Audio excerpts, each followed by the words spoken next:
Hello viewers, বাচ্চা কোলে নিয়ে আবারও আলোচনায় মুশফিক আর ফারহান। একটি লাইক দিয়ে দেখুন শেষ পর্যন্ত। মুশফিক আর ফারহান, যাকে ঘিরে যে দৃশ্যই গড়ে ওঠে সেটাই হয়ে ওঠে অসাধারণ। চোখের সামনে যেন এক রঙিন অনুভবের গল্প চলে, যেখানে প্রতিটা দৃশ্যেই লুকিয়ে থাকে এক অন্যরকম শান্তি, এক অপার্থিব ভালো লাগা। সে স্বতঃস্ফূর্তভাবে আনন্দ করছে, প্রাণ খুলে মজা করছে, আর সেই হাসিমাখা মুহূর্তগুলো যেন মন ছুঁয়ে যায় ফারহান ভক্তদের। এমন সৌন্দর্য এবং মানবিক ছোঁয়া শুধু ফারহানের মতো মানুষের মাধ্যমেই সম্ভব।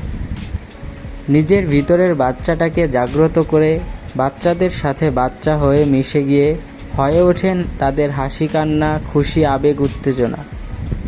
অবুঝদের অবুঝ আবেগের হাতছানি, খুশিতে টইটুম্বুর শিশুদের মায়ালু মুখও যেন বলে দেয় ফারহান তাদের খুব কাছের একজন, এক প্রিয়জন, এক আপনজন।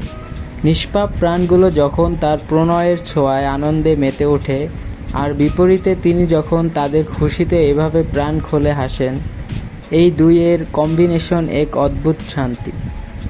সবসময় এই দৃশ্যগুলো, এই মুহূর্তগুলো কি আশ্চর্য সুন্দর হয়ে থাকে, তাই না? কিছু কিছু দৃশ্য, কিছু কিছু মোমেন্টকে শব্দ দিয়ে ব্যাখ্যার প্রয়োজন হয় না, আর ব্যাখ্যা করাও যায় না।